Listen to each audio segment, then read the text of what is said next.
Podcast live from Hamilton, Ontario, the place you want to be, the place if you're not, you can get in your car and you can come here right now and you might even make it by the end of the show. And we're here at Boxel Studio. I'm already in tears, and it's not because I'm having an awful day. It's because I've been talking to the three guys of Burnin Ethyl, and Ryan and I are just howling. We had the sausage on the barbecue. We got the beers flowing. We got some stories that are going to be fantastic, and we're going to be actually playing a lot of live music tonight, something that we did a lot early on. We kind of got away from, and these guys are true rock and rollers. They are that fucking good that you need to see them, you need to hear them, you need to learn about them, and I'm going to introduce them one by one. And, you know, I'm going to start on the kit, you know, because that's the place it needs to start, you know, because the sound, you know, like these guys, when they have a drummer, and they use a few different drummers, but they're all so fucking good. They take the top 1/2 of 1%, and these guys love to play with Trevor and Craig because it's so much fun. Steve Siddix, second time in the studio. You saw him earlier come in as a singer-songwriter. You're probably blown away as I am by his talent, ability to write and play, but when you actually get to hear him play drums tonight, you're going to wonder what the fuck. You know, it's just not fair. It's like the guy's got, like, you know, a giant dick and a huge tongue. It's like one or the other. You shouldn't really be able to have both. So, Steve, thanks for coming in. Top. Fun. And we've got Trevor Rogers, a bass player, singer, songwriter, Burnin Ethyl, and Craig Gorey, who's also a songwriter. And these guys have been playing together since they're little kids, you know, almost like tiny kids. They have this tiny tots playing together. And a lot of times when I get people in here and it's like, how did you guys meet each other? It's like, well, it was in a college, or, you know, we both played in bands, but, you know, it went way back for you guys. Kind of when you started actually falling in love with music, you probably knew each other at the same time, or were you already immersed in music when you knew each other? Well, we were basically, I think we just started. You basically. Oh man, no, we just started. Yeah, no, we just started together. Like it was. He just started playing guitar, and I was probably the only person that he knew that actually played a bass. Yeah. No, that owned a bass. At that time, bass, yeah. if you had an instrument, you were king. Yeah. It doesn't matter. Yeah. It doesn't matter if you could play it. No. If you had it. It. You know, when you're 16, you have an instrument. Yeah. You're a rock star. It still makes my heart flutter when I see the high school kid walking with the instrument, and, you know, I'm a little sad if it's a wind instrument, because, you know, clarinet. You know, but you'll see the guy with the guitar on his back. It's like, right on, brother. You know, there's still something meaty about being a musician, and it really was a pussy magnet in the day, wasn't it? You know, now it's like, Guitar Hero. Now it's Guitar Hero. Anyone can do it in 2 days. Not 2 years, 2 days. Yeah. You can get good at something. So you started hacking around together and said, let's play. Yeah. So he came over one night and said, let's play. That's basically it, eh? When we came through. Yeah. When we actually first started, we were playing a lot more punky stuff. I think that was more of what we were playing, eh? Yeah. A little bit of Ramones and that kind of stuff. Yeah. And that it still wasn't like top 40. It was underground for people of your age group, right? So it was still kind of avant-garde. And I imagine as you got older, you started, you know, discovering the Eddie Cochrans and the, you know, the Elvises and the people who really kind of gave birth to the stuff you fell in love with later. We knew them, but we just couldn't play it. We had to cut our teeth on something, you know what I mean? Give me 3 chords, motherfucker. Yeah. You know, we were playing some stuff. The thing that did it for me is when we were jamming there, and Craig had this one little tape there that he got, and on that tape was it just said you know, on cassettes. I was going to explain what analog tapes were. When you got to say it. We'll have a link later on. On the one side, it just said Shakers, Florida Razors. On the other side, it just said Stray Cats, Teenage Head, or, you know, and the stuff and stuff. But anyways, what really got me when I listened to this tape, and I loved the whole tape, was Let's Shake. But I thought, because, you know, you don't know what it is, I thought Let's Shake was actually the Shakers. You know, because it makes sense. You know, so I was, but anyway, like, that's what really did it for me, is that, like, that little tape, you know, went through, you know, and set the hook. Yeah. And imagine if you had that tape today, it would be something you throw in a party and everyone would love every tune on it as much today as they did back then, right? I still have it. Yeah. I still have that tape, yeah. It's in a box. It's in the box. You see, you don't throw your tapes out, Ryan, because someone is one day you're going to digitalize those, and they'll be all like, "Oh, someone will buy those." No, there's a reason. There's a reason you don't throw out cassettes.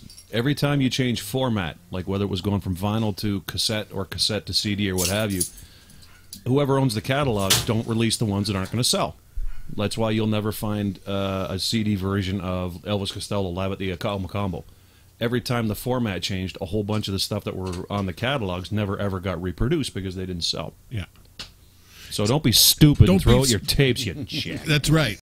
And if you see, through there, they can't sell them at stores, right? Because they're bootleg, which is all you see is the really bad $2.99 best of tapes that they're still trying to hack out because they put them in car stereos, and you needed something to listen to when you had no radio. Yeah, you like those. It's like Steve's. When Steve was in looking in the bargain bin all the time. No, the delete bin. You find your own stuff. Your own stuff in the delete bin, yeah. Kidding me? Did you buy it? Of course I bought it. No one else was. Exactly. Actually, the best thing is because a lot of the older ones, you find them, you just sell them again. And you don't have them. Right? A lot of times you sell out, and you're not going to get another run of it. So you often think, I wish I had that. That thing I put out 10 years ago, and boom. And then you sometimes just destroy them. Yeah. So, Craig, I've always known you as a guy. You got an idea and you run with it. So, when you started playing music, did you kind of say, "Hey, you know what? Is this anything other than fun at that point in time, or were you bound to be a rock star at 16 or whenever it happened?" No, I just wanted to play. Just wanted to learn how to play. And actually, when I met Trev, it was perfect timing. Took us about 6 months to learn how to tune his bass, but we won't talk about that. The first 4 strings are the same. They're the same. We were playing. Johnny Be Good. I was fine. Wait. Okay, he's like, last week I was like up here, but now I'm down here. And it forces you to learn the math. There's your theory, right? Yeah. Like, forced theory. We used to go see bands, and I was just like, how does he know? I was like, I don't understand. It's so great. Yeah. So there's obviously a line being a field player. Steve, you play with a lot of different guys. As a drummer, yeah, you must love the feel that these two have when they play together. Well, it shows they've been playing together since Jesus was a cowboy. That's why they go, oh yeah, let's do this, and then they start off, and I'm like, I haven't got a clue. What's that you're playing? How does that I don't know. Hold on. Go. Oh, you're in the second refrain already. Oh yeah, I just showed up with the mail. But you obviously, at what point did Burnin Ethyl kind of grow out of whatever you were doing at that time? How long has Burnin Ethyl been an entity? Basically, we came into we had North of Memphis Moondogs, which was like an all original project, but I think it was mostly with when we started doing Shakedown, which I didn't have any confidence in my vocals in that whole thing, and that's the drummer we had at the time, Tom. He said, "No, you're good, do it, keep doing it," and I think that's when it just kind of popped. It's just like when you realize, like, yeah, okay. Someone told me once, when you think you can sing, and when you find your own voice, you can sing. So those two things, when you stop trying to sound like the radio, and when you believe in yourself, something happens. I think that's absolutely true. That was true for me when we did No Matter What I Do. In that song, when that song was written and when I was singing it, that to me it was my first time that I said, "This is my voice. Mm-hmm. This is me." And like that's the first time that popped in my head. It was just like that song. That was me. This is who I am. This is exactly what I want to do. Because I think vocal, and even like obviously with both the drums and guitar and the bass, there's a line between the algorithmic, quality, the mathematical aspect of music, and then the personal feel. Right, vocals, I think very much so. The people will be very forgiving if you're not in perfect pitch, or if you have a style, if there's a realism. In it. And I think guitar playing too is like, I used to go out with a girl who worked for a publicist, and there was stacks and stacks of stuff that technically is great, like chops, but it did nothing for the willy. You know, it did not have, Or the vulva. yeah, or the vulva for that matter. And really, there's and The rhino. It's tough to quantify the difference between, you know, a small speed bag and the rhino clit, right? That's one of the reasons we were laughing, and Steve will probably get into it later. We'll write it tonight, probably. But you know, that aspect of you know, finding and saying, okay, there has to be a realism, like reproducing music and a feel. There's something about the music that you're playing right now. It's a rock and roll. It's derivative, but it's original. It's that fine line being faithful to the stuff that kind of gave birth to the music that you love, but you're putting your own mark on it. And I think the fact you've been doing it for so long, it didn't kind of come together with your own idea and find a middle ground, you know, what makes it, and I hate to use the word sellable, but you have to be able to market what you're doing and have it not be cliche and not be a cabaret act, you know. Are you conscious of like stuff that sounds too patent, or you don't even think about that, you just play?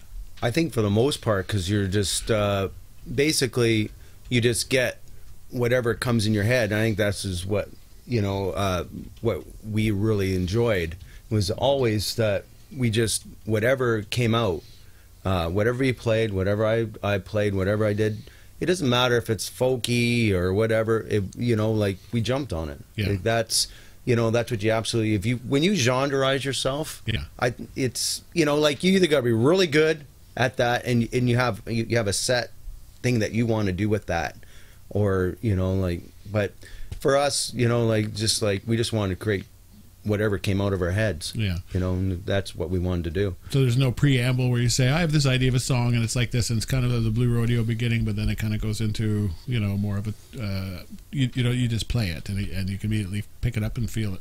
It makes, yeah, that's what, Yes and no? No, I just want to know, because you're very good at seeing it. Like at a certain point, you spend some certain time in the industry and you become like a butcher. You look at the fucking carcass and there's cuts, and that's a fucking medium cut. That one's this. I can get prime for that. That's this. And you can't help but look at everything, and all of that, you know, the kind of love goes out of it, and it becomes, you know, very technical, you know, where ignorance is bliss to a certain point, you know. Like, is it a struggle for you not to be too critical of yourself and look at things and saying, I have to build a song that hits a place, or do you just kind of go from the gut? Always from the gut. Yeah. That's what we do. We've been doing it from day one. Travis like, I got a tune, and it's like, you know, a couple lines, or, you know, like a bass riff or a guitar riff, and we just we talk about it and get a theme. And just go with it, you know, and then we just kind of make it ours. Yeah. You know, we don't want to sound like anybody else. So cool. Well, I want you to play some live music.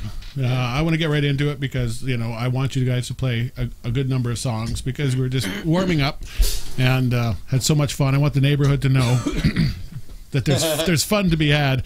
Boxo Studio. Hey kids. Hey kids. And don't worry about doing this at home. And if your parents give you a hard time and say, like, turn that rock and roll down, you know, don't listen to them. You know, you have to turn the rock and roll up. You know, well, you'd also have to wake them up out of their drunken stupor to do that. That's true. Yeah, yeah. When I get up, I'm gonna be cheesed at you. We'll give a shout out to Mr. You know, George Jones, who died recently, and we've lost quite a few of the greats in the recent years. There's a lot of them still going, but you know, there's a longevity in music that if you play what you are, I think you can play forever, right? If you don't pigeonhole yourself like that. So, you know, Steve, let's. Did they even talk to you? Do you have any idea what they're about to play? I just mouthed the words to him, so okay, because there's this wonderful communication. It's just like you just assume. Sauerkraut. Usually, it's like, yeah. He just sees the back of my hand going, go. or the reams of paper. Yeah. Get a tablet, man. You got a day job. What the hell's the matter with you? I suck. I do. Well, I'm looking forward to it because it's rock and roll, it's live, it's the forte, it's the cachet of what these guys do. If you have a chance to see Burnin Ethyl, they play regularly in the Hamilton Wentworth area. They're going to be playing June 6th down in St. Catharines, play London, Toronto. Burnin Ethyl, live and in person at Boxo Studio at the barbershoppodcast.com. Take it away, guys. All one. 2. A 1, 2, 3.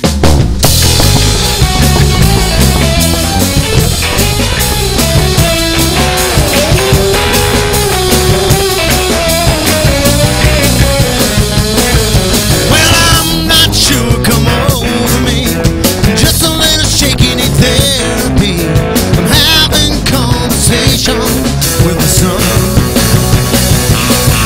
Well, I'm not crazy, I'm just insane. I know what shines and makes me tick. The clearest thing my conscience said today. But girls like you,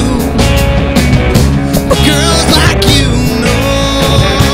Girls like you, no way. Around guys like me.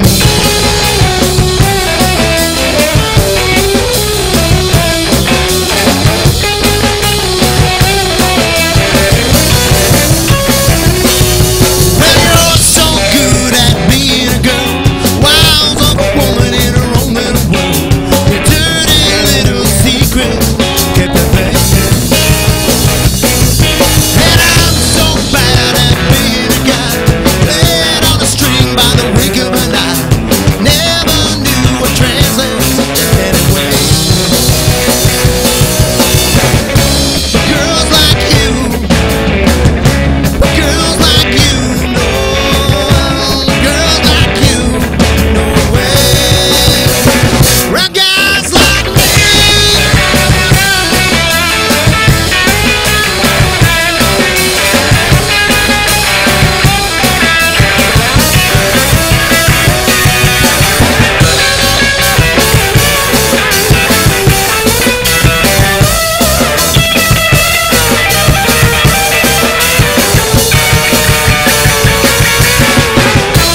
I could be a ringmaster inside.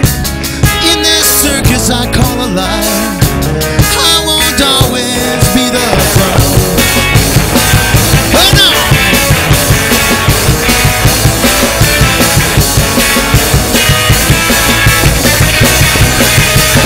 To girls like you.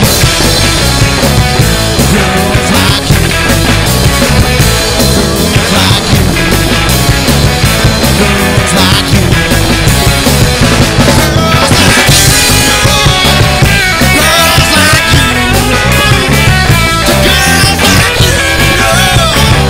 Girls like you. Girls like you. To girls like you.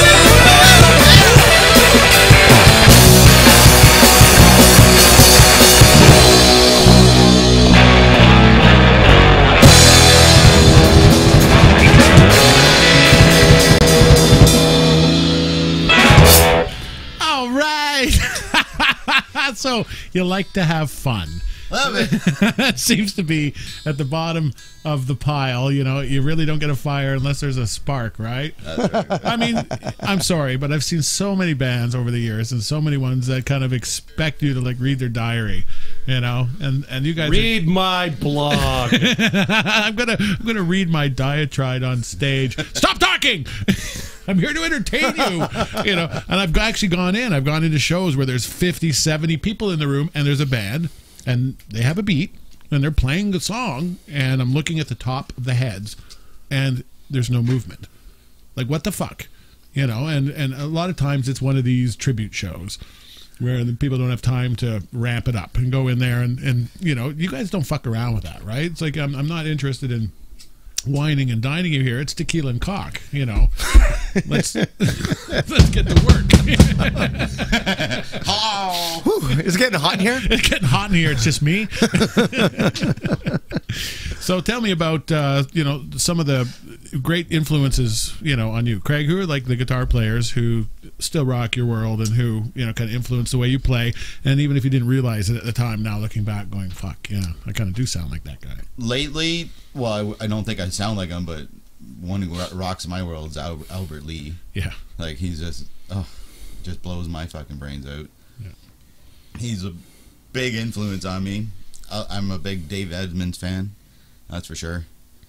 He's more melodic than, you know, like a I don't know, like a shredder. Yeah. I'm not really into shredding all that much, you know. Like I'm not that fast a guitar player, you know. Like I like the melody. space, and this is the thing I like actually space. yeah, and I notice about this, it's fast music, it's danceable music, but without the gaps and the space in the right place, you guys are nothing. You know, I'm sorry, but that's the magical sauce, where it's like, how can you play at that kind of, you know, beat per minute and still leave that tension, you know, in that gap. Tasty. Yeah, and I'm curious at how conscious you are of it, because, you know, I know when I play, it's completely, it's like, oh, that's why I sound, you know, and you surrender that. You kind of say, you know, stop sweating the stuff I'm not and working on the stuff I am. You know, it's like, and I guess it comes with time. That's to be technical and primal at the same time. It's not an easy gig. You know, very few people have it, and I think that's the thing that makes a band have longevity. And you know, have you got to that point where you're like, and I guess it's like any relationship where you're like, fuck, this is not worth the effort. There's not enough people who have experienced live music, you know, to make it, you know, because I really think every person who's come in here is so much deserving of so much more in the music business than what's available. It's a pretty thin gruel at times. It is. Yeah. Strained thin gruel. Yeah. Strained thin gruel. No salt added thin strained gruel. Yeah. And the ones who survive off of that can breed again for another generation who consider that meaty, because it's going to get thinner. You have to be, and this is something else all three of you are very good at. You got to take kind of charge of the reins and do things yourself. At what point did making a music marketable, did you go through that phase where you're like, we need a manager and we need someone to do this, and there's a white knight who's going to swoop in and get us?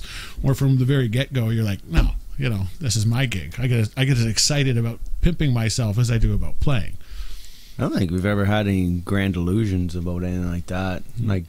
Like truly, I mean, we've always basically like knew what we can do, and we just wanted to play and do it. Like, you know, I think that's why we haven't recorded anything too much. Like, you know, like we have such a plethora of a library, and we just haven't put it all down just because, you know, to us, I don't know, like that.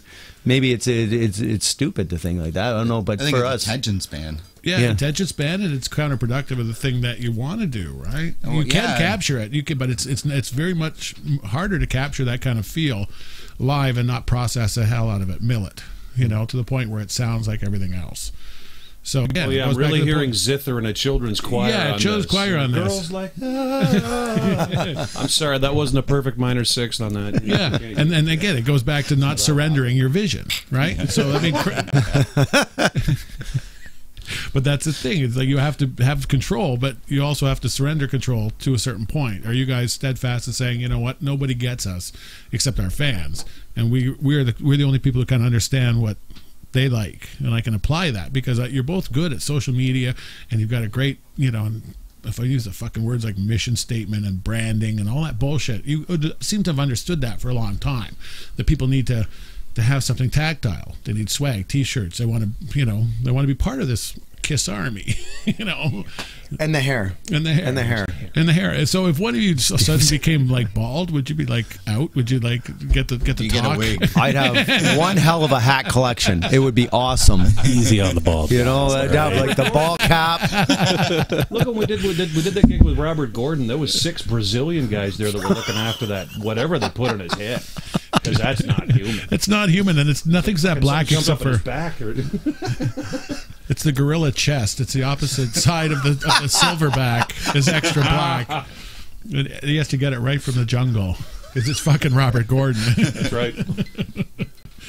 Now, Trev, I know you got a mouthful of beer, but who else has been like for your music? Who, like, you know, like the same kind of guys at the same kind of time, or did you guys kind of come to each other with different influences throughout your life at different? You know, times? the biggest thing for me, like singing wise, was Paul McCartney, Jim Cuddy, and Dave Edmunds for sure. It's like my highest one. But I always liked the guys that can sing a nice ballad, and I always tried to get myself to I could sing a nice ballad, but you can scream that rocker. You know, I always appreciated Paul McCartney for that. Yeah. You know, because you gotta, yeah. you know, he's nice. Yeah, and it was kind of with Keeler and Cuddy. It's similar with Lennon and McCartney. They can both do either, but each one was better at one. You do know? it, yeah. And for you to be able to do that, I absolutely picked that up. You play some very sweet songs, but at the same time, you'd be able to growl and not sound like it's like a ported note. You know, it's like it actually comes. So do you rehearse, or you just play so often that you guys really don't even rehearse anymore? Like, give me a ballpark. How many times do you play together? 50,000? 100,000? I don't know. We jammed last night. Yeah. So, I mean, think about that. Do it, Like, anyone at home who hasn't, been doing something for over 25 years, can we be safe and not age these guys too much? Man. How long have you guys been playing together? You put a number on it yet? Well, so, 20, well, at least how's your 25 math? years. 25. At least 25. So you've been 17. I met him. Yeah, you do anything for 25 years, you get better at it, right? Yeah. And not You'd hope. You would hope.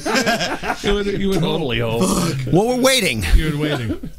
We waited coming. 25 years, man. 25 years for this. God. It's coming. So again, we're gonna have the links up, and Girls Like You. That was the song you did a video for, right? No, we did Won't Take Long. Won't Take Long. Yeah. Okay, you want to do that song? Does that feel like Sure. something you feel like doing? Because we're going to put some links get up. that. So we'd like to put links up to that video too. So if you want to check that video out, and everything off the, anything that's connected with Burning Ethyl, as far as a Facebook page or website, anything's going to tell you where they're playing live. We're going to make that available to you. I think it's the kind of band that if you tell your friends, saying you got to check this fucking band out, they're great, you're not going to look like a fool. That's why I didn't hear you. That's why. That's what it was. I didn't want to say anything. I was kind of embarrassed. Is that why I couldn't hear anything that you were doing at all, because I have no headphones? Because you have no bass amp Yeah. on. Yeah. You have no. It's so easy when you get Did Steve have the I could hear it just fine. the wireless in-ear monitors? Yeah. Didn't they arrive? They're Okay. they're still on order. Okay. They're still on order, but if you want to expedite that, you can send your cash and checks to barbershoppodcast.com. Right? Oh, he's got some mouth organ going there. We're multitasking here. So you got time for a beer? Right. All right. The singing and the shaking. The and singing and the shaking and the doing and the thingy. The shaking of the buttons. The shaking of the buttocks. The shaking, yeah, because it's a bum shaking. Girls like to dance, boys like to drink, and this is the kind of song that people can do both to. Everybody likes it. Here's a little more Burning Ethyl from barbershoppodcast.com. 1, 2, 3, 4.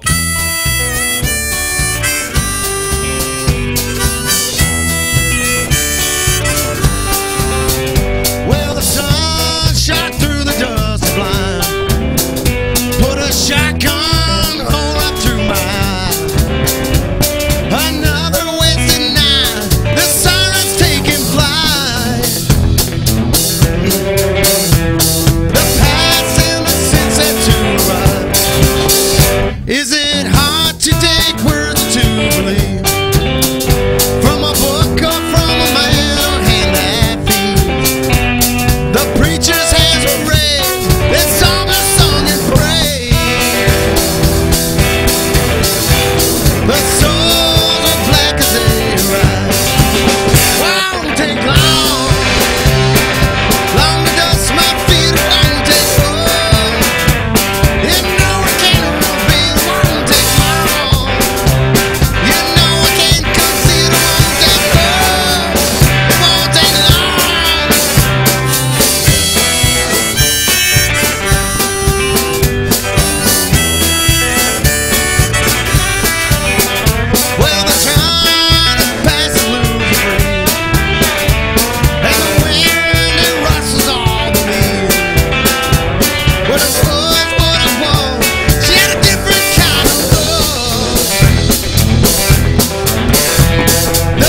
Burnin Ethyl live in the studio, barbershoppodcast.com. You know what? It's all so good. And you're all smiling, and I am too. And I think all our viewers are. They're piling in, aren't they, Ryan? Yep. And you got a loyal following, and you guys work hard to keep your fans. So shout out to anyone in particular that you want to say hi to tonight. I think Sean's online. Sean O'Brien, I think, is online. You know, he loves you guys. How about Lisa? Is she watching? We don't know. Yeah, we don't know. Hey, Lisa. Lisa, you know, pump in the comments anytime. Pam, maybe Hi, Pam's Pam. watching. Pam watching. Maybe Vanessa's watching. You know, hey, it's not often that you're anyone's on live TV anymore, right? It was the pioneer days when it was all real, you know, and before it got all processed. And I think as much as we've gone so technically advanced, all it's done is open the door for the hackers to get in. And so we're right back to that where you get the brilliance. You got the chance to get the brilliance. I know people have almost had enough of the music business right now because it seemed to have been like squeezed and choked to such a point. But now Even Bieber getting booed the other day. it gives you hope. Well, it does. It gives you just that little modicum of, man, someone actually can separate the sheep from the goats and the shite from the shinola and all that other kind of stuff. At least there's just that much. You're thinking, oh my God, maybe. I mean, I didn't know there was that much babysitting money floating around anyway. You know, fuck. But just every now and again, you get somebody that actually, Somebody who's willing to give it a shot. Oh. Willing to give it a shot. So stories of ours, you know, travels on the road, you know, getting out and going. I mean, and I certainly want to spend a good chunk of time talking about Hamilton. You guys have played in this city. This city is really underrepresented. The people in the know across the country and worldwide know how good the musical talent is here in Hamilton. But I think we kind of take it for granted, you know, and I don't know. At first I thought it was really a small penis syndrome thing, but I think it's actually more of a, you know, people kind of have a self-doubt about themselves. And if they think, if I'm hanging with these guys and this guy likes me, how good can he be? You know, when in fact, once someone from New York or you know, Minneapolis or somewhere comes and checks it out, they're like, holy fuck, you guys are good. There's actually more people in Hamilton than in Minneapolis, I think. Yeah. I think there are. Yeah, and again, we don't. That's something like for the longest time we were like the 10th biggest city in Canada. I think we're still ballpark there, but it's not. It's not a backwater. You know, it's an old city. You know, it's got a downtown. We have pigeons. You know, we have the wrong side of the tracks and the right side of the tracks. A lot of brick. I mean, if I was to shoot a fucking movie about this is where music kind of comes from, it would be this place. You know, but at the same token, people don't come to Hamilton to be discovered. And the people in here, There's been a few. You'd be surprised. I mean, Steve Strongman came from KW to Hamilton. Jacob Moon came from, again, KW to Hamilton. Rob Lamoth came up from California to Hamilton. Doug Fever came from Grimsby. yeah, no, and so did I. I was born there, so in the long roundabout, I did. There's a certain migration. But- I mean, Sonny, Mario Mario, from the yeah. High Tides, another Toronto guy. He's the classic, you know, come to Hamilton. The property rates are so amazingly cheap, and a lot of times the females are too, kind of guy. No, I'm kidding. I'm going to get so much shit for that. You should have stopped me. But he's a classic example of the guy that was the Toronto guy. Came down, put a studio up on Barton Street, got rid of this, got rid of that. Yeah, Helps when you got a fucking day job. Helps. it does help a little bit when you have a day job. But the thing about music, the scheduling is such that you really can't set your watch if you're going to be available to musicians. If you're a musician, you can kind of do it. But if you're going to be in a musician services industry, you can't work a 9 to 5. You know, and you have to go out and represent yourself, and you have to go to the shows, and you have to see what's going on, which means you have to be. And it's tough to convince a wife or someone. It's like, I need another $200 for my work. What's your work? Well, I got to go 4 clubs. I got to go to tonight. The pints aren't on sale tonight. I was going to say, you know, I got to buy $9 pints. Beer here. And there should be a card, you know, if you're in the music business, it should be subsidized by the city. 10 points off. Yeah, you can come in and get your 10 points off Swipe on it. booze because they're supporting the business. And I think and there's a core of people who will continue to go, oh my God, you know, you guys got to keep doing this and making it work. But the venues, like the places to play, you guys seem to have a knack to play a tiny room and a big room. You know, how important is that to be really flexible when you guys go out and play? Oh, I think that's major. Whether you can sit in a small room and you can shut up. I think that's like a great, you know, like, and then you can just lay it out, balls out, you know, and like in a big club, you know, but that comes with age, you know, really, because you know, like that you know when to turn Yeah. it down, and that's Yeah. and how to play. Not a lot of people know how to play soft. Like really, like like they always It's have a lost art, isn't it? you gotta go like 100,000 miles an hour, but I don't know. You really got it. That pour was loud. That's awesome. It's just Five Alive. It's just Five Alive. We don't know. It's anyone's mug, and mugs are inoffensive, right? Because you can drink them on your porch in the morning as you yell at the children. Oh, fuck him, hell on, you fuck! I get the Simpsons mug. You want something? You want something? Comedy and humor, Yeah. it's got to be part of what you do. You can't take yourself too seriously. You got to take what you do seriously, but you can't take yourself seriously, right, Trev? Oh, I never get too seriously. Where's the other one? Where is the other Where's one? the magic one? Where's the Magic. giggle juice? There you go. Oh, You're I'm the Swiss you're Navy. standing Yeah, up. he He's needs that. trapped. He's trapped. Either that. What's it- There you go. It's Oh. I mean, they mixed it Thank with you. 5 different types of fruit in the factory, Craig. We don't have to add lemon juice. It's 6 alive. Or it's 6 alive. Barbershop modification. That's right. Burnin Ethyl. Back it all down quick and, work. and I think early on, yeah. So, Oh yeah. oh yeah. So, oh, Oh, okay. I would like to know if there's anything left that, you guys did a little bit of this, a little bit of that. It seems you go through a period where some bands overstay their welcome. You don't seem to do that. It seems like the club owners like to have you back. For the other bands, the young guys are out there, and other people working. What is, and I'd like, all three of you really have a lot of advice. This is important because this kind of crap goes around all the time. Is it dying? I don't get this, I don't get the money. What do you need to bring to make yourself, to sustain your career? Like, what are the elements other than being a good musician that you need You to have bring? to evolve in whatever you do. Whatever you do, you have to evolve from that and just keep growing yourself. And that's all that is, like we try to do is we try to keep trying to insert different things in the thing, I got the big bass, just trying to insert different things, harmonica, it's what you just gotta give them a little bit something. You can't expect some we got Clippity clop. See, no, every time that he hits that, like this, and I have to turn on. Like, I love it. why did you bring that? Why are you inserting that into our audience? We've inserted lots into our audience. Why do we keep inserting it into our audience? That was I want to insert. Oh man, Craig, what's your 2 cents on that? Like, what's the thing you got to bring that if I'm a club owner, I'm saying I want these guys back? I think that the reason why we have longevity is that we play music that makes you want to shake your ass, Yeah. grab an ass, and sit around and drink a couple beers. Like you walk into a bar, you check out a band, you go, yeah, I got $10, I'll sit and drink a couple beers here. you want the girls to dance. And if the girls are there, the guys will be there. If the girls are dancing, And that's why the they guys do that. will stay. That's Yeah. the whole. It's true.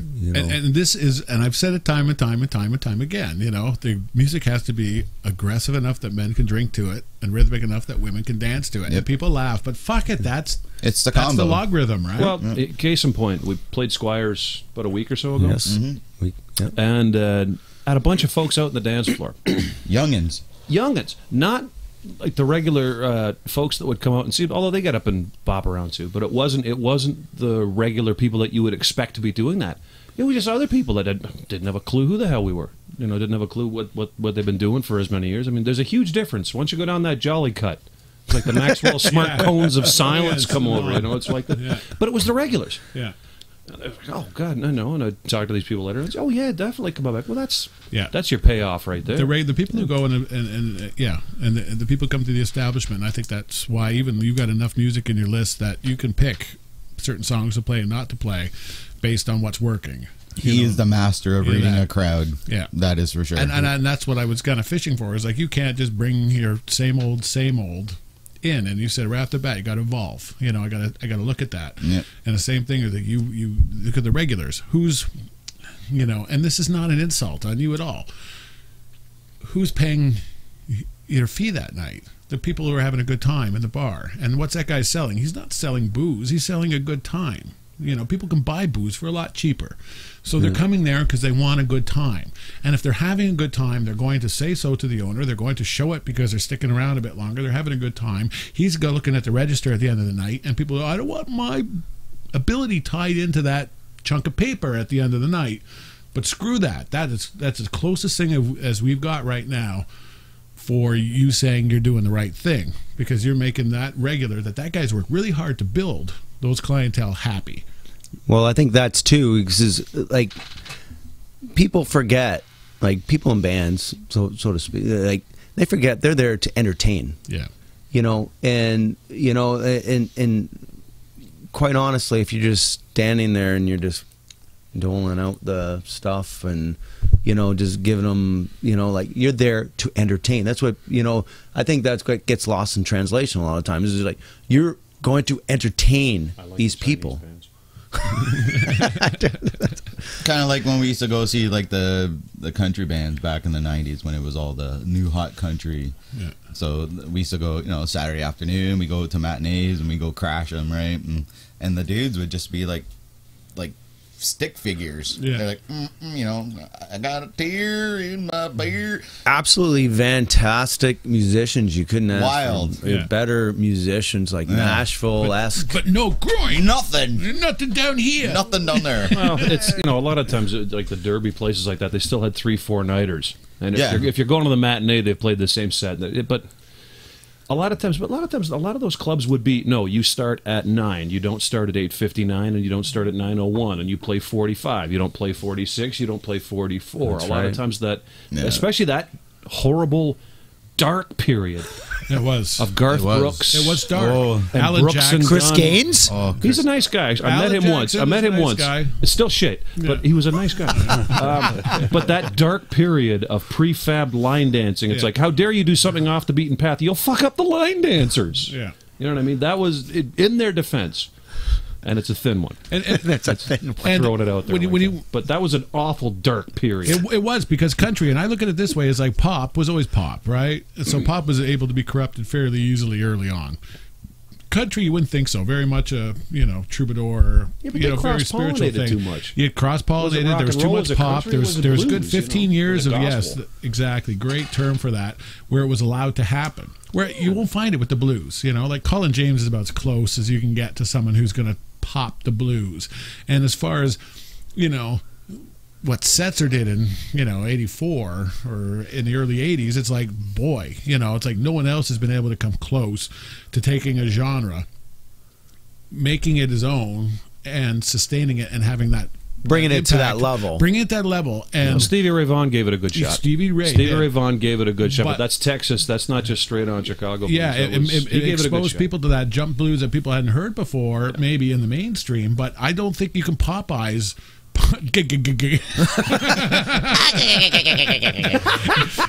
you can't make blues pop, and you can't make 50s. And I don't want to like say you guys are like 50s music, but there's something about that innocent danger, about that rolled up sleeve and the unfiltered smoke that's, you know, it still has that coolness to it. You know? Filter your smoke. You know, there's something, you know, it's cool that it hasn't become cute over the years, right? It hasn't become, you know. That's the thing about Burning Ethyl gigs. I learned early on with these guys, and like I said, I just arrived with the paper this morning. The best bit is the women have better tattoos than the guys. Yeah, you definitely get good ink at your shows, don't you?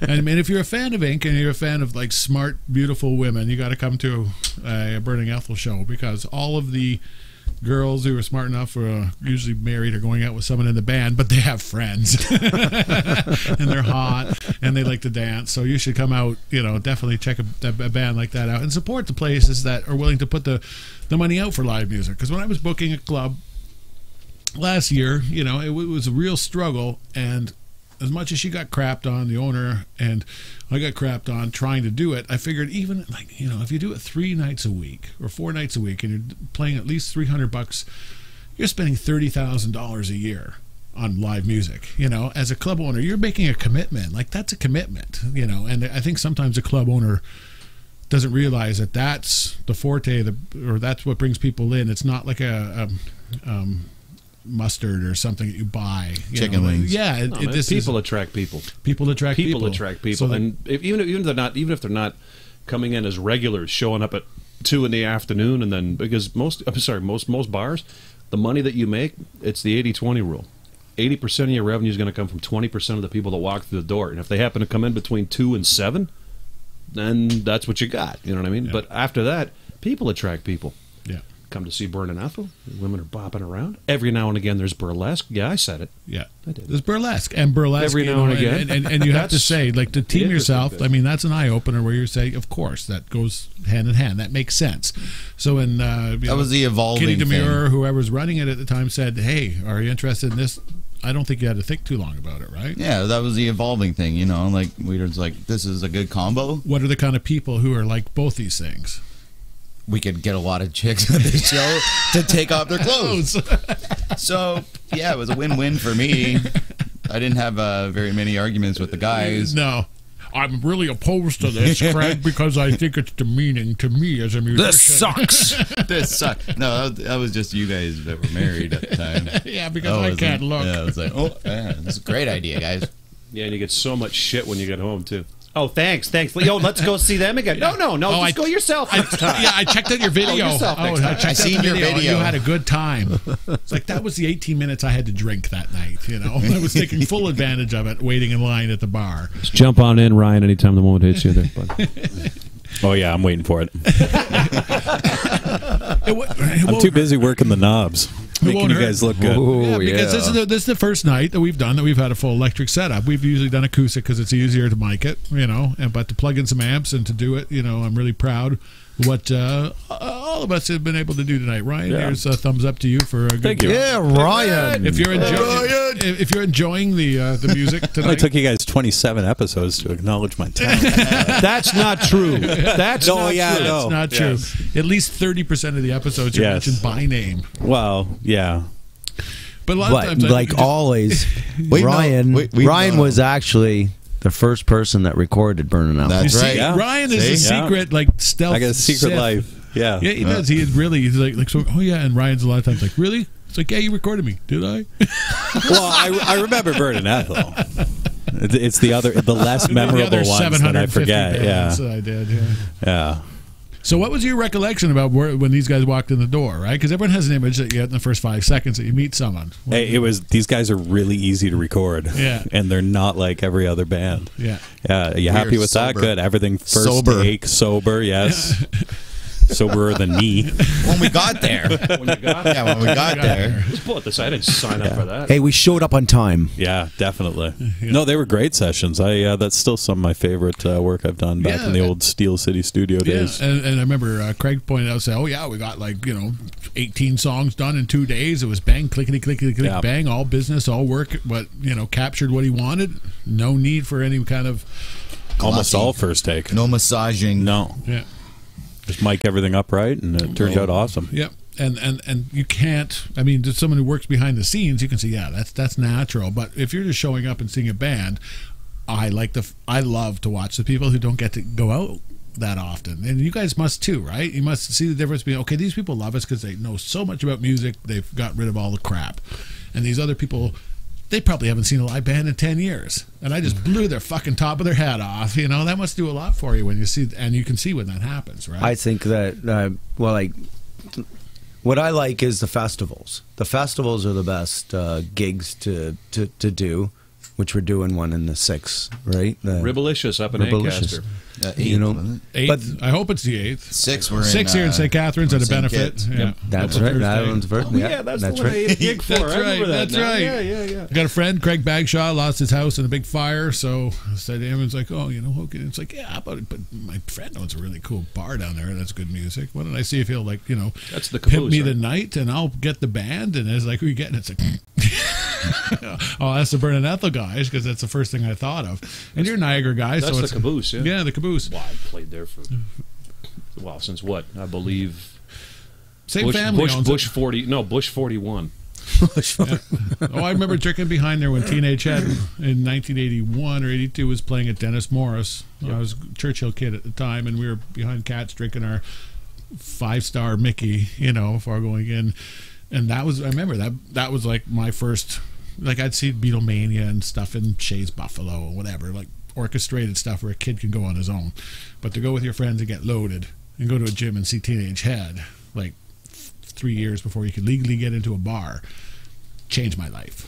Nice. Like that. And this place is kind of like South St. Catharines, kind of the Richie boys live, but it's been there forever. It's been the same family forever, and I don't know if my hands have gotten bigger, but the steak and cheese is fucking shrunk, and I'll say that to you right now, Scott Hill. Make that fucking steak and cheese what it used to be if you know it's good for you, okay? It looks like it's on a hot dog bun now, okay? You're better than that. It also wasn't St. Paul Street. You know what I mean? It was not. It wasn't on the Strip, which is now all kinds of sushi bars. Yeah. There's a few decent little pubs and things like that. But it wasn't on the Strip. You had to actually go. Go across, somewhere. You had to go across the water. Which was, across the big, 14 mile, 12 mile, 16, one of those mile creeks. Because all these creeks come down from the lake in between the Niagara River, and how distant they are from. Shh. This is Trevor pissing. Trevor's got a big bladder. You'll never know. Can you turn that up, Ryan? Get the piss cam. It's gonna hurt. I think he's done. No, he's not. He's over. Prostate's doing okay. I was about to say, if he's done, then he's splashing around. This is great. Oh, sorry. Anyway, Great I was talking content. about the rivers. So I think it's a 12-mile creek. I'm not sure, but it dissects St. Catharines from the West Indies. When the West Indies were a bit of the badasses. Sure. You had your Westdale guys, and then you had your Meriton guys, and then it was West Park actually, right? And my folks had a place in the South End, and that was like the yuppies, and anyway, that place has been there for the longest time, and still, we played there 10 years ago, Ryan? Yeah. And it's like, Dave Rave played there a couple months ago. Raver. And all my friends were like, oh, Dave Rave's playing tonight. It's like, go. Get everyone to go out. And, it's always a good time, and you support slide music. So if you're in the St. Catharines, Niagara area, that's Thursday, June 6th, D-Day. Do not forget it. It's a good cause. Good cause. And then Ribs in Ancaster on the weekend. Ribs in Ancaster, the Rib Fest. And what's not to love about a festival that celebrates with Beer ribs? and Ribs, Burnin Ethyl, and in a beer garden. Yeah, in a beer garden. Are you... I don't know. I'm in. That is. Do you know what time you're playing yet? 3:30. They'll be up at 3:30. Oh, thank Burnin you. Ethyl at 3:30. This is an afternoon gig. You've got to go in the afternoon. It's a great slot, actually. Works. 3:30 to 5. They gave me 11:30. I'm there jerking the curtain early. I'm subbing in for church, for the love of the sweet baby gibbous. What's church paying these days? Well, it depends. I'm not gonna make the bottle of Coke and a bag of salt and vinegar chips joke. I'm not going to. No. Why? It's been done. Totally done. Exactly. Been done like dinner. It's been overdone. Oh, no, 3:30 to 5. 3:30 to 5. That's an Ancaster. That is the. Is it Ribbalicious. Ribbalicious? Is it really called Ribbalicious? I believe it's called Ribbalicious. Yeah. You gotta love ribs. You gotta love delicious tender meat in the summertime on the barbecue. Beer, good times. People wear less clothing. They're less inhibited. Inhibited. I like that one. And Trevor does. Making up new words on the Barbershop podcast. Can you sample That's a that? Six Can you Alive sample talking. that? Mark that All point. right, I want copyright. that's a ringtone. 2013. I'm sorry, I was feeling inhibited, and I had to. I was having. I was going to be inhibited, but then I I was a don't bit recollection inebriated. of it. I was inhibited. I don't recollection. That's it. Had to. Had to. If you didn't, I would. Oh, I'm feeling a lag, a little slag, a little dip. The boys just It's a cracked a sausage. beer. Yeah, it's a sausage. It could be the post sausage, but we've only played 2 songs, and we're about 50 minutes in, right? 55. 55 minutes in. So play now. Okay. we need to play more music. Yeah. The people love the banter. They love when people get a bit more loaded and laughy and tell stories. That's what sets us apart, because we're not on TV, we're on the internet, so we can use the F-bomb like it's napalm on sale. Oh, hey. Fuck. And we can get live music. And again, I appreciate Burnin Ethyl. That's Burnin, B-U-R-N-I-N, no G. Burnin Ethyl. What song are you T-H-Y-L. Going to do a song, and they're going to pull it out of their arse. BarbershopPodcast.com. Take it away, boys.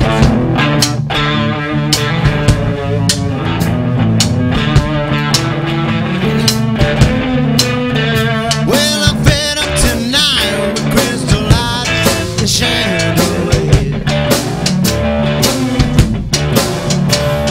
The news of the world on my plate, I just don't care. I get so messed up, I can't get no result. Restless nights and alcohol, you pour the sugar and babe. It's stirring off of my mind. I get so upset when people say sound like a boy. I'm shaking my fist at the crowd. I just can't quit. I get so messed up, I can't get no result. Restless nights and alcohol, you pour the sugar and babe. It's stirring off of my mind. Sugar coat.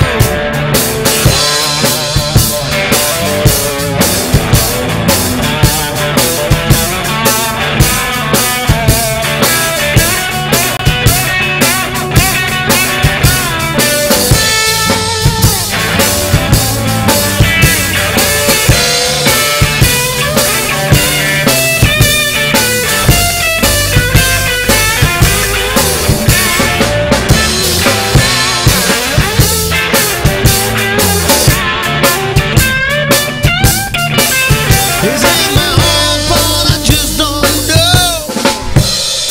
I'm fortified, I just don't care. 14 tons you take, 15 tons you take, 16 tons of grit. I should be at home, but tonight it's just so clear.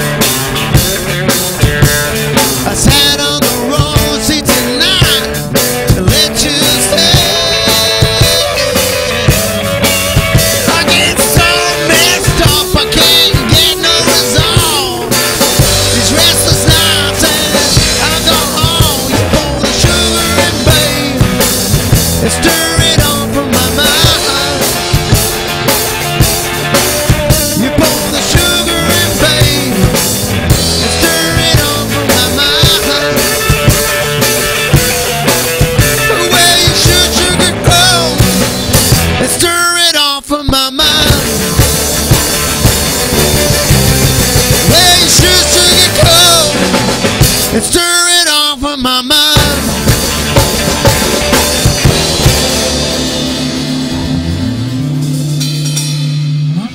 You know what? That sounded so good. I want another. I feel like I'm at the hot dog stand and I'm not letting the guy behind me have another one, because every time I get ramped up, I get all smiley, and everyone at home watching right now, it's like, fucking play another one. All right. So everyone's a little fired up. We'll have a little chat, a little drinky afterwards, but do one more. Do I one don't more. want to do. Yeah. Sweet. Really? Okay. That's what I do. They're that easy. It's that good. They're easy on the ears, they're easy on the eyes. They're Burnin Ethyl, and they're here at BarbershopPodcast.com.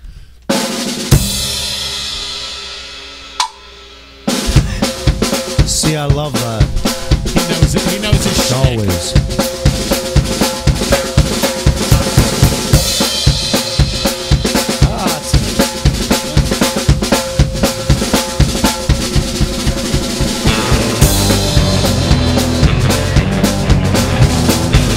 You saw me sleeping, thought you'd leave me alone.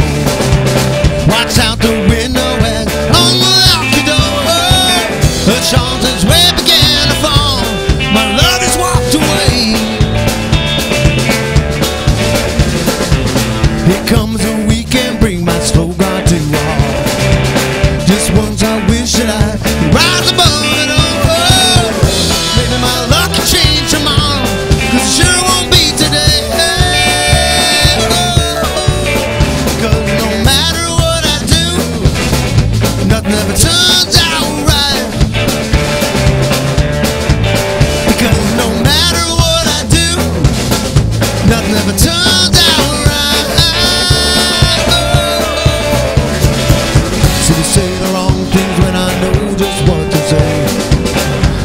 wish I could remember them before you walk away. Hey, oh.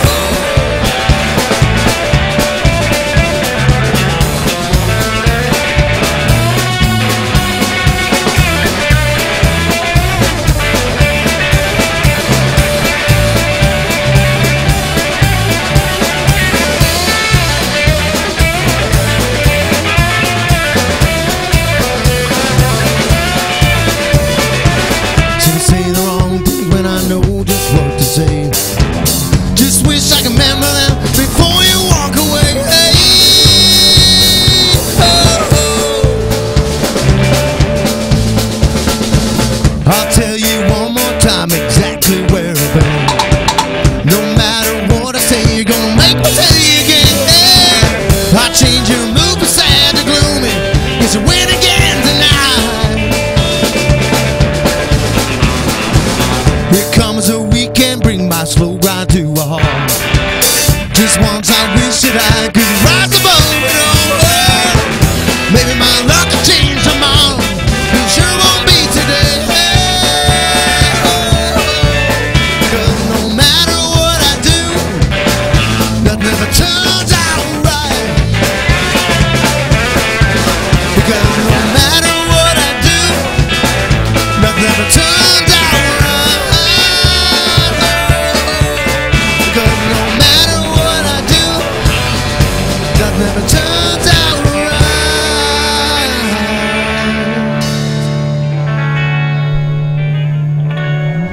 I'll have to call good call on that on my part. That was really good. Okay, perfect length of a song, Steve. 2 minutes 48. 2:48. Steve says 2:48. Your perfect length for a song. Yeah, about 2. Yeah, about 2:39. 2:39. Trev. Yeah.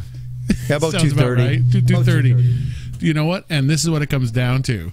It's like a 4-minute song. Like that extra minute and a half is like stopping, like when you're fucking someone and and answering the phone, right? You know, and having a conversation and then finish fucking. Unless you can take them with you. Yeah, and put on speakerphone. Yeah.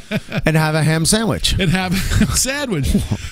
I mean, when things are moving that fast, Picture that, too. a great song is one where wipe the if you're knife producing down it the or back you're and involved in all and you look and you see it's at 2 minutes and 8 seconds and you can't believe it. It's like a really good comedy show where you laugh your balls off 10 times and it goes to commercial. You're like, oh my God, that show's only been on for 7 minutes.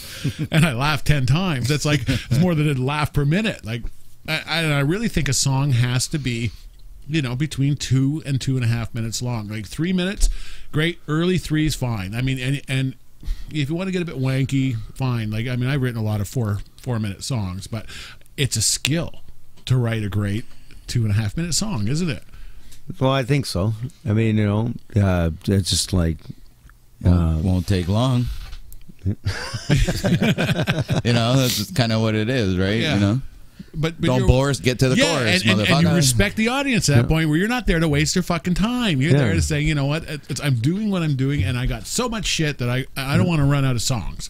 I'm going to go home tonight and have 30 songs in my bag that I could have pulled out and played, you know, but I gave you like the best, you know. And I think when people are not aware of exactly how it happens, but when they walk away from a club at the end of the night and they feel great, something happens. And I think a lot of it has to do with that short deliveries, passionate deliveries of songs, you know. And old fat guys like me too like it because we can't dance as long as we used to. It gets pretty exhausting because, frankly, you know, you can't really do the shuffle when you guys dance, right? I mean, you got some good dancers that come out when you guys play. I have to know. That's why you do that, you know? That's why. I do a lot of that. You get the little, you get the The hippie shake. Yeah, it's kind of like going on. it's kind of like Get half that a twist. Quick. Yeah, a couple few tequilas, and that'll change, you know, in short order. So the best gig you ever had that you can remember, and the worst gig you ever had, Craig. I'm going to start with you because I love putting you on the spot. The best gig. The best. I don't know. There's too many. Like, Yeah. we've had a really fortunate run. You know, like, I mean, a lot of our shows we always have fun. There's always good and bad, but to pick the best, the ultimate show, and a lot of it's got nothing to do with you. It's just everything was perfect around you. No, not top of the head. Yeah, no, nothing like you played a festival where you came in being like, I don't know, and you walked out going, holy fuck. You know? Yeah, we did that at a festival of friends a couple years ago. That was just, it blew my mind. We had like a wicked crowd, and it was just perfect temperature. Yeah. We didn't get caught drinking beers in the truck. You know? The best part about that is that because I had to bring the equipment in, I get to bring my truck right next to the stage. Right up to the cooler. And in the back of my truck is a great cooler.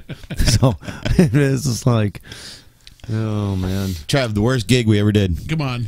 Worst gig? The worst gig that and it made me quit music is probably 1998.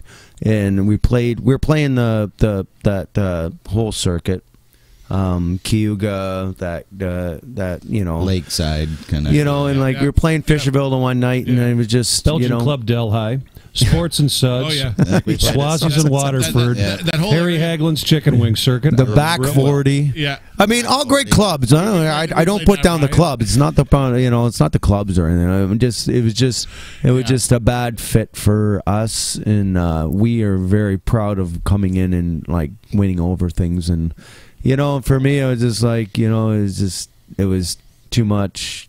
Because all they wanted was hip. All they wanted. And for those of you who don't know, there's this area. If you live in the peninsula, the Niagara Peninsula is incredibly densely populated. It has a huge percentage of Canada's population, and there's a stretch kind of along the shore of Lake Erie between Fort Erie and Simcoe that has like nothing, but it becomes kind of this summertime cheesy cottage. Like the Turkey Point crowd. Yeah, the Turkey Point crowd where the people who can't afford cottages or don't have cottages, don't have the time to go to cottages, still want to go somewhere else in the lake. And when you go up north, you listen to the bear and the moose and the fox, you'll hear a propensity of Tragically Hip and Atlanta Miles and stuff that you haven't heard down here through the years and years. And here's a gig that you can go to in 45 minutes where in your head you're thinking, this is local, this is basically a local gig, but it's worlds away, isn't it, Steve?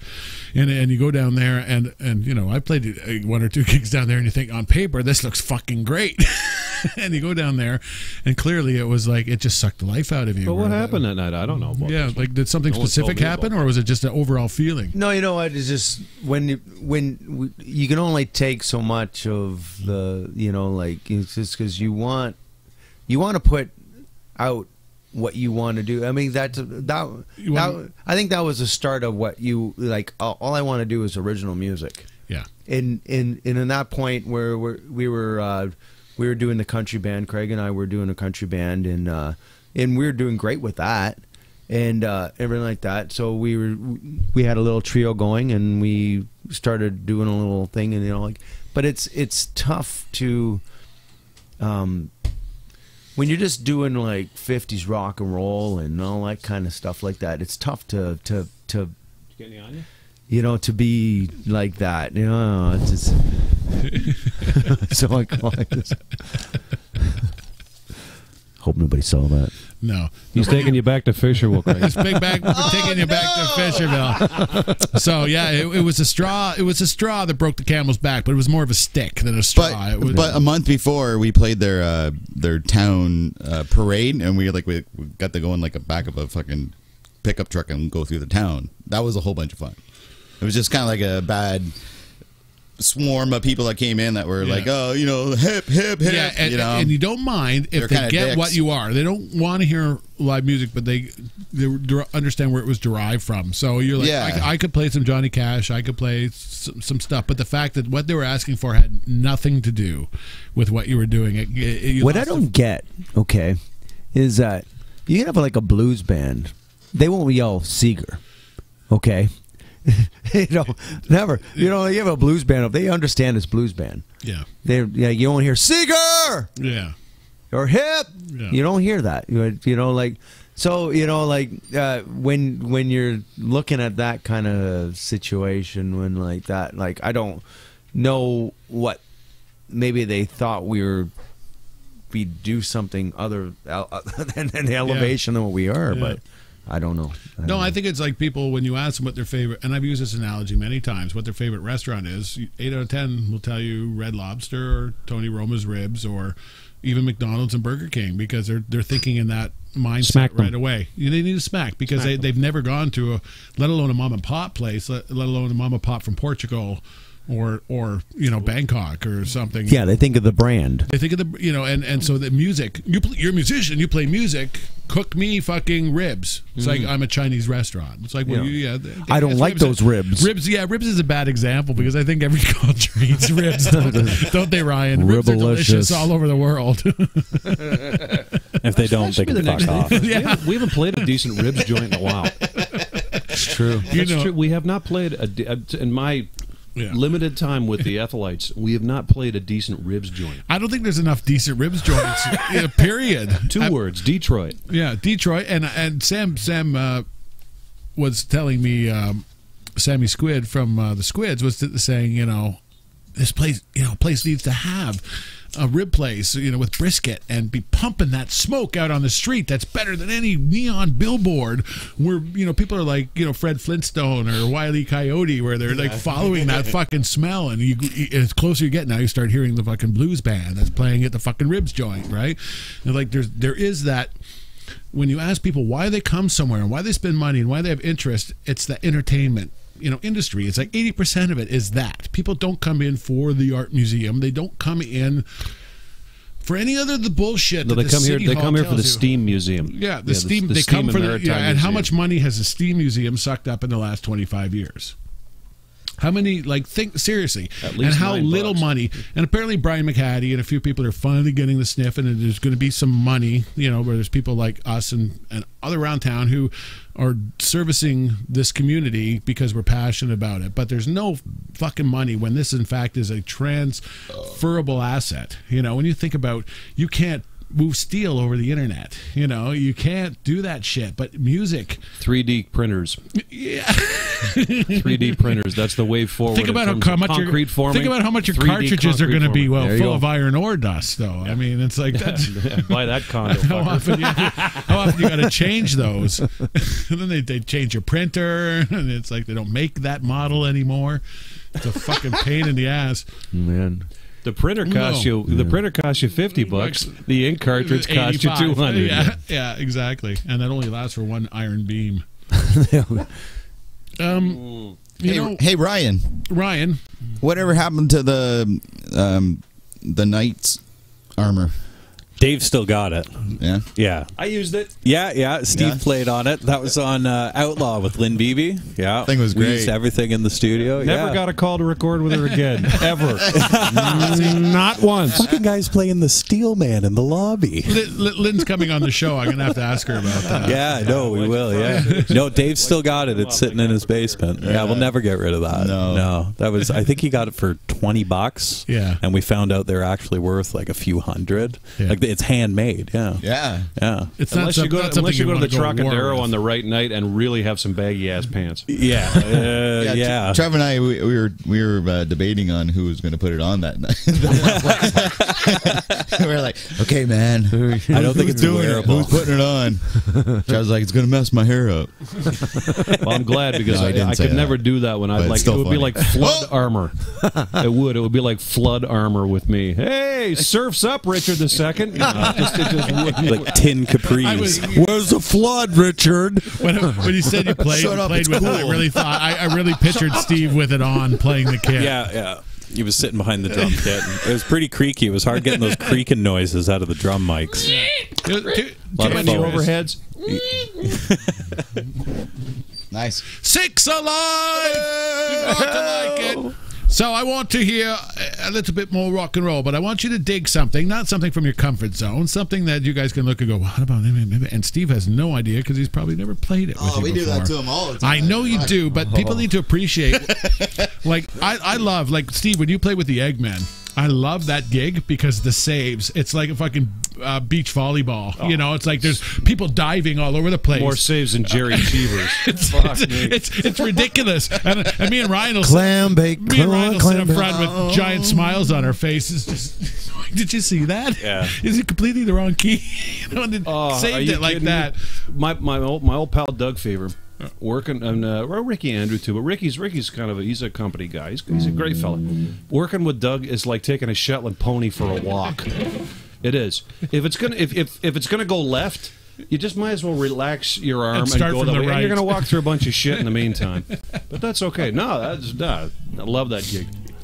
You know, and Doug Fever has had he's so talented, and at the same time you look at him and go, you know, this is someone you wonder how he could work with anyone else, because he's just absolutely. He's doing Thursdays at the Corktown again. And when I saw he was doing that again, I said, thank God, because he was one of the first person, you know, who I came in and it was so blown away with at the old La Luna when they used to be, you know, on King Street. You know, back in the old days, he used to be pretty regular at that open stage, and he was so good. And I didn't know him from Jack. And it was Jack was the little guy. Jack was the little guy. Jack was the guy who was probably filling in for me on the 14th.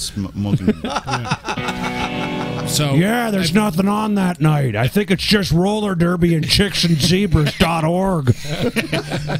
No, that would involve a computer. What are you going to do for us? We're going to do something that we've only done once. I like it already. Okay. This probably be on the next CD. See, it's live, it's fresh, it's right out. It's not even in the oven. It could be a bit doughy, but that's the way we like it here at Barbershop Podcast. Rhythm, I think. Rhythm? I think so. Let's try rhythm. Ready? 1, 2, 1, 2, 3, 4.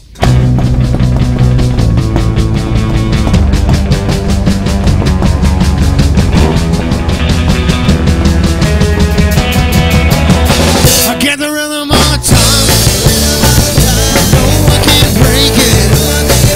No, I'll shake it along with you. I get the rhythm all the time.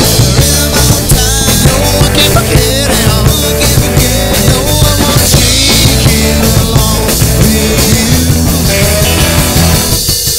I can't shake it, sometimes break it.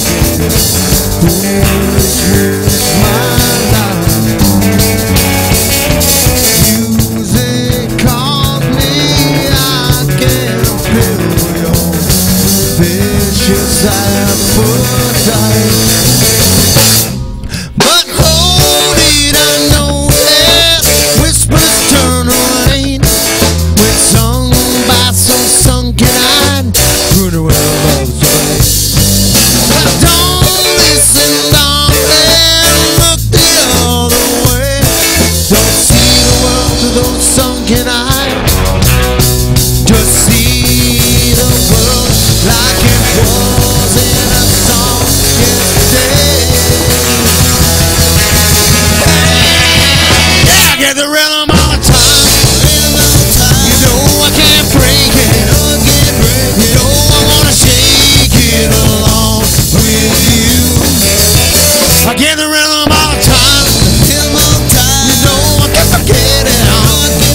You know I wanna shake it along with you.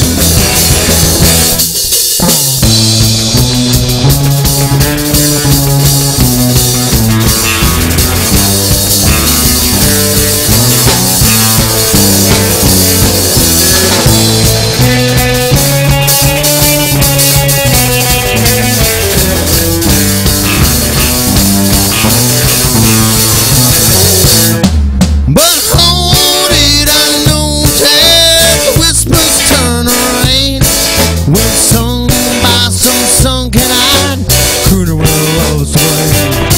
But don't listen, nothing, look the other way.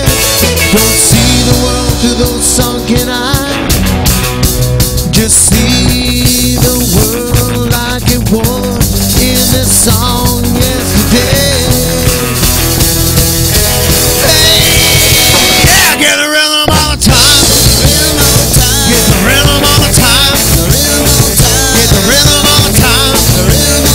Get the rhythm all the time.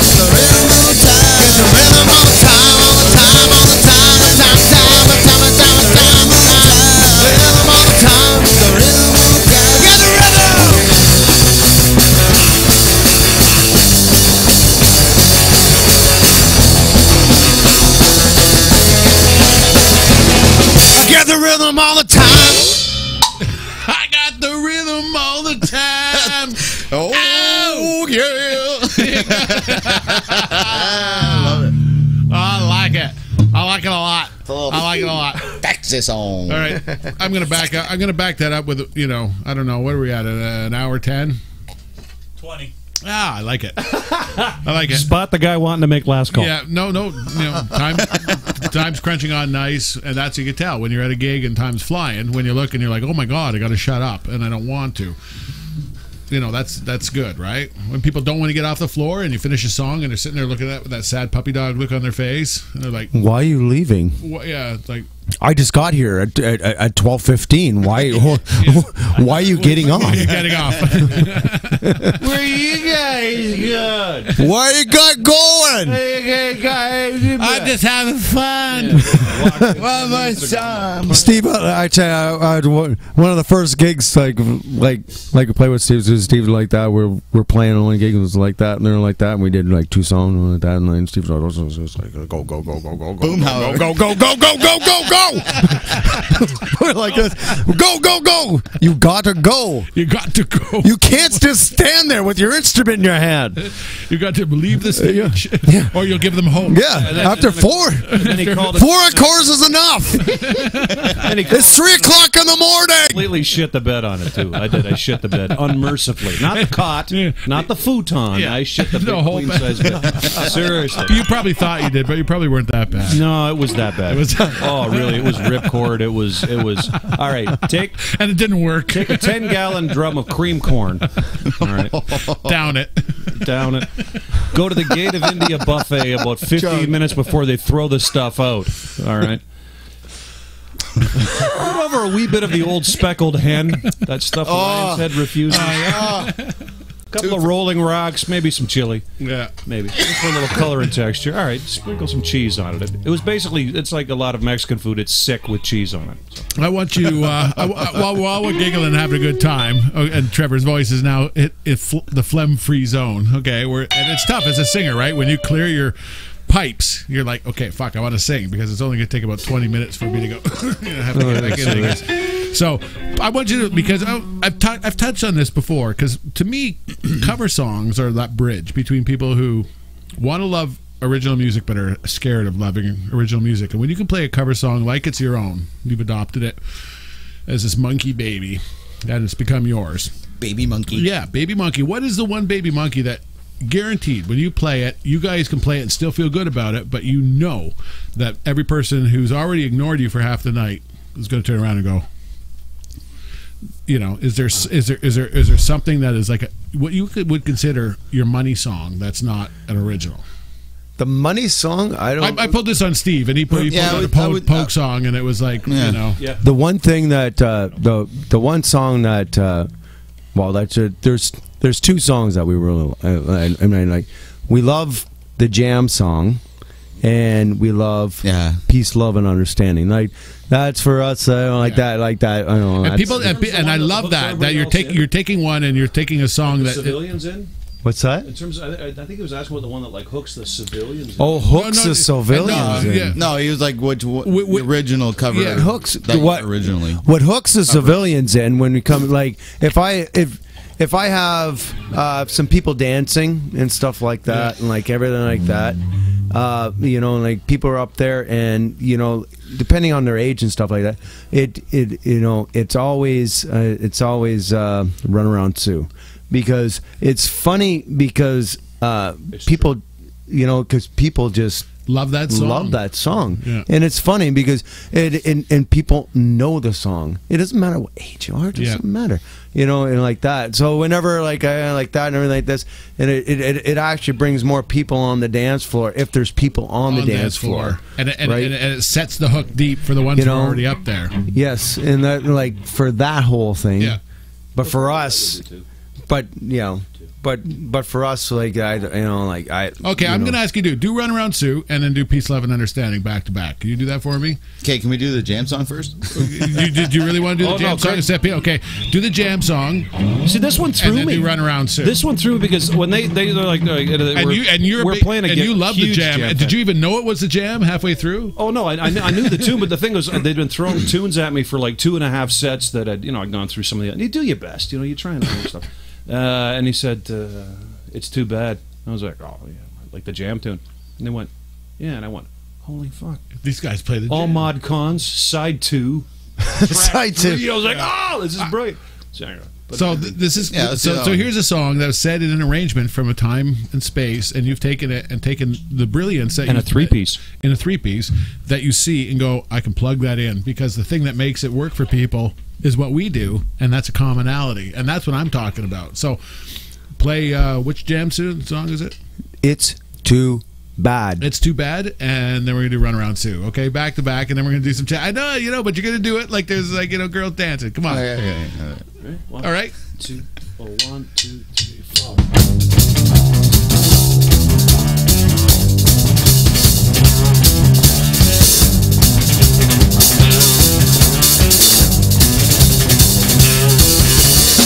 Well, all we seem to do is talk about it. Always end up shouting about it. It's too bad that you just won't get him. Not to memories and left to rest. It's too bad that they had to break up. Too much sorry to ever break up. Sorry we can't ever reach there. Moving in circles and are out of a weakness.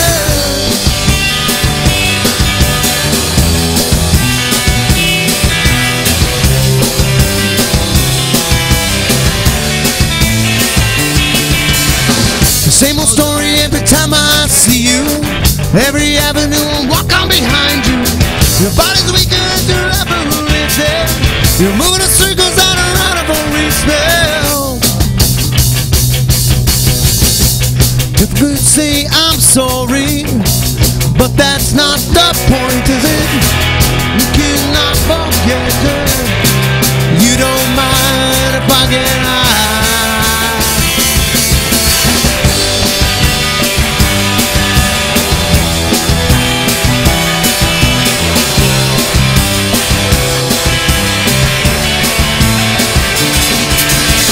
The same old story every time I see you.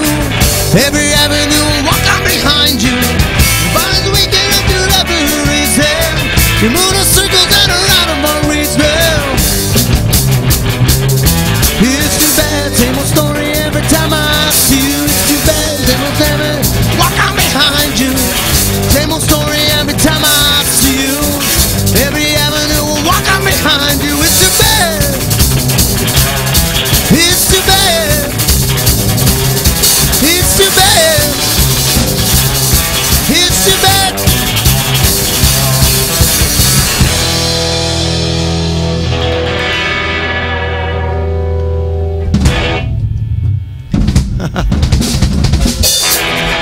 A little Dion. You're gonna do a little something nasty, something that was probably considered a little dangerous. This is my story, it's sad but true. It's about a girl that I once knew. She took my love and she ran around.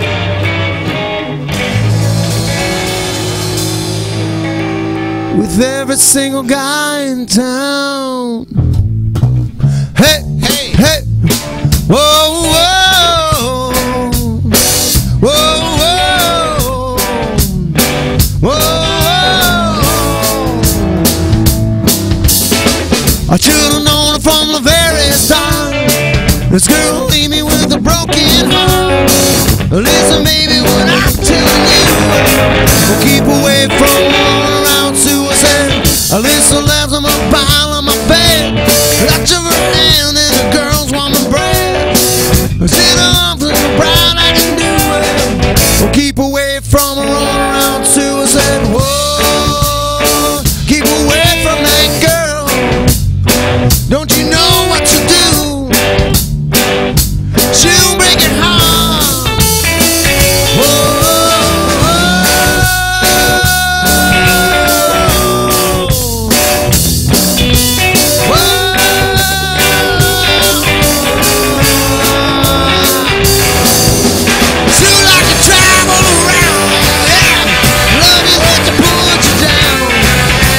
Listen, let me put you on. Sue goes out with all the guys in the moral of the story from a guy you know. I fell in love with my love still grows now. Asking you, she ever knew well. I'll keep away from a run around suicide. Whoa, keep away from that girl. Don't you know what you do? Well, she'll break it hard. Whoa.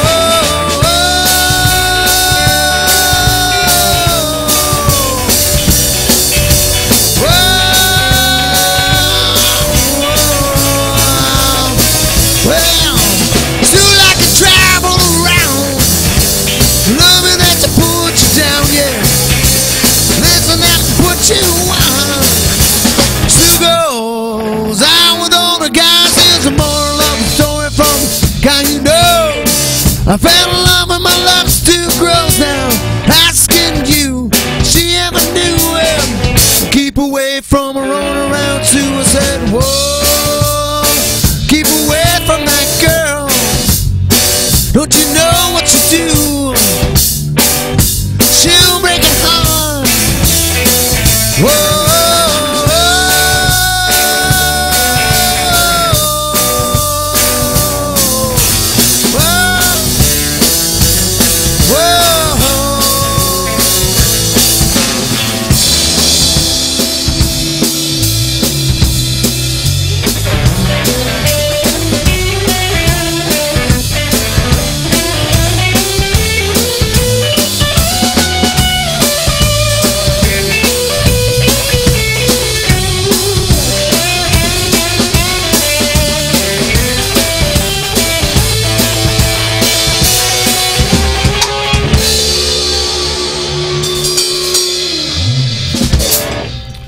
I've had the best time tonight. I swear to God, that was fun. It's like our own personal little concert tonight, didn't we, Ryan? Yeah. There wasn't a lot of booty shaking, you know, because I was shaking my booty. I was too. In the chair. That's what all that squeaking is. Yeah. But I mean, shaking my booty. If you want to shake your booty, or you have a girl who loves to dance, and you don't want to be like completely disgusted with the night of fucking enjoyment, take her to a Burnin Ethyl show. She will have fun. She will dance, and you'll get laid at the end of the night, guaranteed. At least by one of these guys, probably. But in the parking lot. That's debauchery. At least That's debauchery. No, you guys all have lovers, and they're all sweethearts, and so that's a sad part. That no, oh wait, you guys are like, yeah, but Justin Bieber, you can't even like let them know. Yeah, no, they're all single. Really, they are. You have no chance, but they're all single. Really. So send in your cards and your money. Right? That only works when you're not like 44, 43, and 45. No, the girls love an experienced guy, and they can. But they like the hair. When's the last time you saw a musician mid-40s walking down the road, no day job, Keith Correa with a short, just a 6-foot Chinese redheaded fitness model with Keith no Correa. gag reflex? When did you ever see that? I never fucking did. Keith Correa. Sorry. Aside from Al Brubeck. Well, True story. I never saw that. I don't know. I don't know if you're actually going to get more fun for the dollar than you do at a Burnin Ethyl show, and you're going to have more fun just hanging out with these guys. And I've had more fun. Part of me wants to go for the 6-hour show, but I don't know. Six Alive's almost done. Six Alive's almost done. Six Alive's almost done. You running low there, Trev? No. Well, like Simpsons. Incomings. Incomings. I'll put it to your ocean. Oh, I can put that in there like R.A. Dickey.